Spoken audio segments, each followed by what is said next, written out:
कक्षा 9 एनसीईआरटी गणित प्रश्नावली 1.1 संख्या पद्धति सवाल करेंगे आज की क्लास में, तो ध्यान पूर्वक समझना है। देखो पहला सवाल है, क्या शून्य एक परिमेय संख्या है? शून्य एक परिमेय संख्या है, क्या इसे आप p बटा q के रूप में लिख सकते हैं, जहां p और q पूर्णांक है और q बराबर नहीं है 0 के। तो बता बेटा परिमेय संख्या किसे कहते हैं? कल बताया था मैंने।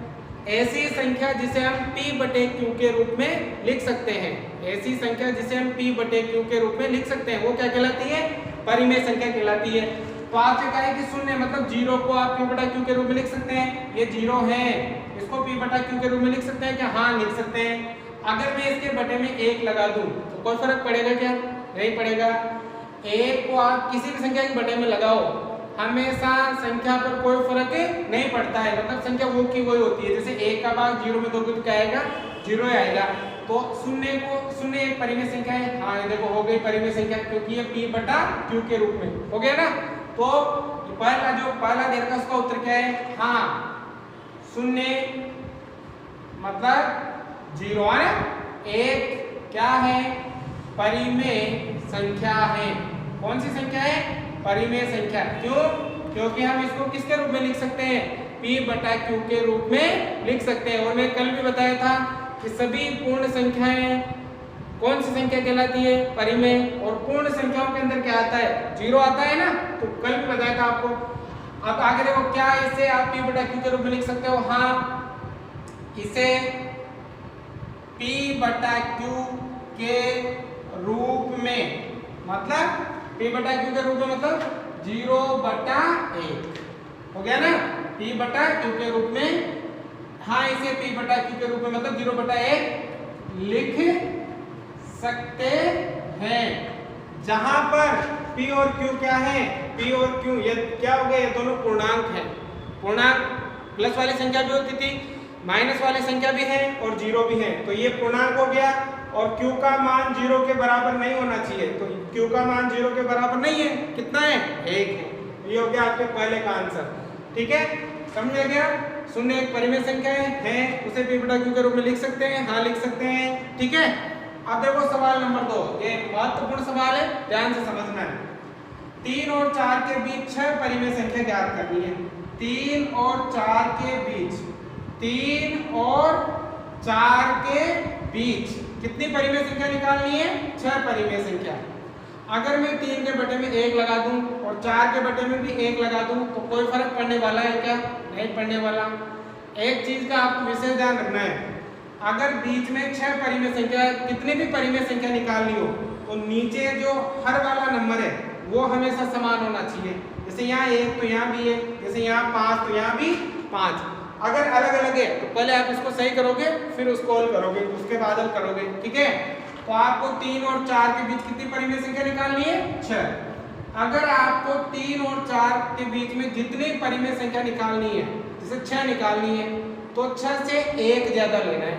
6 से 1 ज्यादा, यानी कि 6 में 1 जोड़ के कितना हो गया? 7 हो गया। कितना हो गया? 7। और इन दोनों को 7 से गुणा करना है। कैसे? देखो 3 बटा 1 को गुणा करेंगे 7 बटा 7 से। 7 का भाग 7 में दोगे कितनी बार? 1 बार। तो इस पर गुणा करने से कोई फर्क नहीं पड़ेगा। तो देखो यहाँ पर गुणा करो, 7 तिया 21, 7 एकम 7, 21 बटा कितना आ गया? 7 आ गया। अब इस 4 बटा 1 को भी गुणा करना है। 4 बटा 1 को किससे गुणा करेंगे? 7 बटा 7 से। ठीक है, तो 7 चौक 28 और 7 एकम 7। आपको कितनी परिमेय संख्या निकालनी है? 6 निकालनी है। तो देखो 21 के बाद 22, 23, 24, 25, 26, 27 और ये आ जाएगा वापस से कितना? 28। तो इनके बीच में ये हो गए आपके 6 परिमेय संख्या। देखो यहाँ पर कैसे 21 बटा 7 के बाद क्या आएगा? 21 के बाद 22, 22 बटा 7, फिर 22 बटा 7 के बाद 23 बटा 7, फिर 23 बटा 7 के बाद 24 बटा 7, फिर 25 बटा 7, फिर 26 बटा 7 और फिर 27 बटा 7 और फिर लास्ट में क्या आ जाएगा? 28 बटा 7। तो 3 और 4 के बीच में 6 परिमेय संख्या देखनी थी। तो 1, 2, 3, 4, 5 और 6 हो गई 6। ये तो है 3 और ये कितना है? 4। भाग देख लो, 7 तिया 21, ठीक है। और ये आ जाएगा कितना 22/7, 23/7, भाग नहीं जा रहा, 24/7, 25/7, 26/7, 27/7 और 7 का भाग 7 चौक 28, ये 4 भाग। तो 3 और 4 के बीच में देखो 1 2 3 4 5 6 हो गए ना 6 परिमेय संख्या, ये आ जाएगा आपका आंसर, ठीक है। आगे समझ में, तो ध्यान से समझना है। सबसे पहले तो इसका हर वाला नंबर समान होना चाहिए, ठीक है। यहाँ हमने बटे में 1 लगा दिया, कोई नंबर नहीं था, ठीक है। दूसरी चीज, जितनी परिमेय संख्या पूछी है आपसे, जैसे बीच में 6 पूछी है तो 6 से 1 ज्यादा लो, 7, ठीक है ना। तो 6 से 1 ज्यादा 7 ले लिया मैंने। अब क्या करेंगे, 7/7 से इसको भी गुणा करेंगे और 7/7 से इसको भी गुणा करेंगे और इनके बीच में आपको जितनी परिमेय संख्या निकालनी है वो मिल जाएगी। अगर आपको 8 परिमेय संख्या निकालनी होती तो यहाँ कितना हो जाता, 9 हो जाता, 1 अधिक 9/9 से यहाँ, 9/9 से यहाँ, ठीक है। देखो ये वाला देखो 3 और 3/4 और 4/5 के बीच 5 परिमेय संख्या निकालनी है। कितनी परिमेय संख्या निकालनी है, 5। 3/5 और 4/5, ठीक है ना। कितनी बेटा, 5 परिमेय। अगर 5 परिमेय संख्या निकालनी है तो 1 ज्यादा लो, 5 + 1 कितना हो जाएगा, 6, यानी कि 6/6 से यहाँ भी गुणा होगा, 6/6 से यहाँ भी गुणा होगा।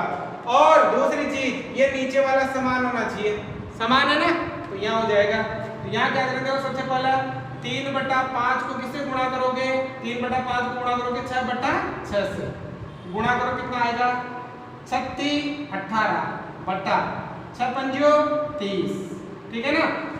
अब हो गया। अब यहाँ पर देखो दूसरा कितना है, 4/5, इसको किससे गुणा करेंगे, 6/6 से, ठीक है। अब देखो 6 चौका 24 बटा 6 पंजो 30, ठीक है ना। अब देखो कितनी परिमेय संख्या निकालनी है, 5, तो 18 के बाद 19 20 21 22 23 और फिर कितना आ गया, 24, हो गया ना 5। तो परिमेय संख्या क्या हो जाएगी, देखो 18/30 फिर कॉमा 18 के बाद 19/30 कॉमा 19 के बाद 20/30 फिर 20 के बाद 21/30 फिर 21 के बाद 22/30 फिर 23/30 फिर 24/30, ये आ जाएगा आपका आंसर। 18/30 का मतलब 3/6 5 हो जाएगा और 24/30 का मतलब कितना हो जाएगा, 4/6, 6 का भाग जा रहा है दोनों में, तो यहाँ पर ये लिख सकते हो आप ये वाला, ठीक है ना। देख के बाद देखें 36 18 और 6 पंजो 30 हो गया 3/5। अब ये वाले नंबर आपको सेम 19/30 20/30 आप चाहे तो ये भी काट सकते हो, जो कट रहा है उनको काट सकते हो, ठीक है ना। 21/30 22/30 23/30 और यहाँ भी देखो 6 का भाग दो, 6 चौका 24 6 पंजो 30, तो देखो 3/5 और 4/5 के बीच में कितनी परिमेय संख्या हो गई, 5 परिमेय संख्या आ जाएगी। आगे समझ में, उतारो इसका अगला करते हैं। सवाल नंबर 4, नीचे दिए गए कथन सत्य हैं या असत्य, कारण के साथ अपने उत्तर दीजिए। आपको 3 कथन दे रखे हैं, सत्य असत्य बताना है, कारण भी बताना है कि क्यों है, ठीक है ना। तो इसके लिए जो कल बेसिक पढ़ाया था मैंने प्रश्नावली का, वो आप जरूर देखें तो आसानी से समझ में आएगा। ये देखो, पहला, प्रत्येक प्राकृत संख्या एक पूर्ण संख्या होती है। प्रत्येक प्राकृत संख्या एक पूर्ण संख्या होती है, सत्य सत्य, ये हो जाएगा आपके सत्य। क्या हो जाएगा आपके सत्य। अब सत्य क्यों हो जाएगा, देखो प्राकृत संख्या किसे कहते हैं, प्राकृत संख्या बताओ बेटा किसे कहते हैं, कल बताया था। ऐसी संख्या जो गिनती वाली संख्या है, जैसे 1 2 3 4 से dot dot dot dot dot कहां तक, अनंत तक, ये प्राकृत संख्या होती है।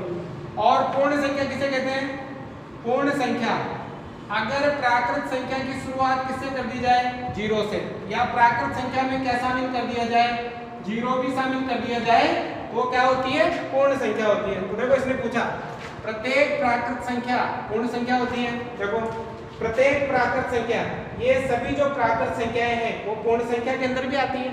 देखो 1 2 3 4 और इसे अनंत तक जाएगा। तो ये प्राकृत संख्या पूर्ण संख्या में भी है, देखो 1 2 3 4 और ये से कहां तक जाएगा, अनंत तक जाएगा। तो प्रत्येक जो प्राकृत संख्या है वो पूर्ण संख्या में भी होती है, इसलिए प्रत्येक प्राकृत संख्या को क्या कह सकते हैं, पूर्ण संख्या भी कह सकते हैं। इसलिए कथन क्या हो जाएगा, सत्य। तो कारण क्या हो जाएगा, लिख सकते हो प्रत्येक प्राकृत संख्या प्रत्येक प्राकृत संख्या पूर्ण संख्या में आती है। देखो बेटा आ रही है ना, ये सभी इसमें आ रही है, इसलिए प्राकृत संख्या को आप क्या कह सकते हो, पूर्ण भी कह सकते हो। हाँ, अगर उल्टा होता कि प्रत्येक पूर्ण संख्या प्राकृत संख्या होती है क्या, तो असत्य हो जाता, क्योंकि 0 इसमें है, इसमें नहीं है। समझ में क्या? तो दूसरा देखो, प्रत्येक पूर्णांक एक पूर्ण संख्या है, प्रत्येक पूर्णांक एक पूर्ण संख्या है, कथन क्या हो जाएगा, असत्य। कथन क्या हो जाएगा, असत्य। अब असत्य क्यों, क्या कारण है, क्योंकि पूर्णांक किसे कहते हैं, अगर पूर्ण संख्या में माइनस वाली संख्या भी शामिल कर ली जाए, जैसे 0 1 2 3 4 डॉट अनंत तक, -1 -2 -3, ये क्या होता है, ये होती है पूर्णांक संख्या। कौन सी संख्या होती है, पूर्णांक। तो क्या पूर्णांक एक पूर्ण संख्या है, ये देखो पूर्ण संख्या में माइनस वाली संख्या आती है क्या, नहीं आती, इसलिए पूर्णांक संख्या पूर्ण संख्या नहीं हो सकती, पूर्ण पूर्णांक हो सकती है, ठीक है ना, क्योंकि ये देखो ये इसमें आती है। तो पूर्ण संख्या पूर्णांक हो सकती है, लेकिन पूर्णांक संख्या पूर्ण नहीं हो सकती, क्योंकि जैसे उदाहरण ले लो कोई सा भी, -3 पूर्ण नहीं है, इसलिए ये कथन क्या हो जाएगा, असत्य हो जाएगा। प्रत्येक परिमेय संख्याएं एक पूर्ण संख्या है, पूर्ण संख्या होती है 0 1 2 3 4 5 होती है ना, जबकि परिमेय किसे कहते हैं, जिसे p/q के रूप में लिख सकते हो, जैसे कि 1/2 3/2। तो क्या पूर्ण संख्या में 1/2 है, नहीं है, 3/2 है, नहीं है, ठीक है ना।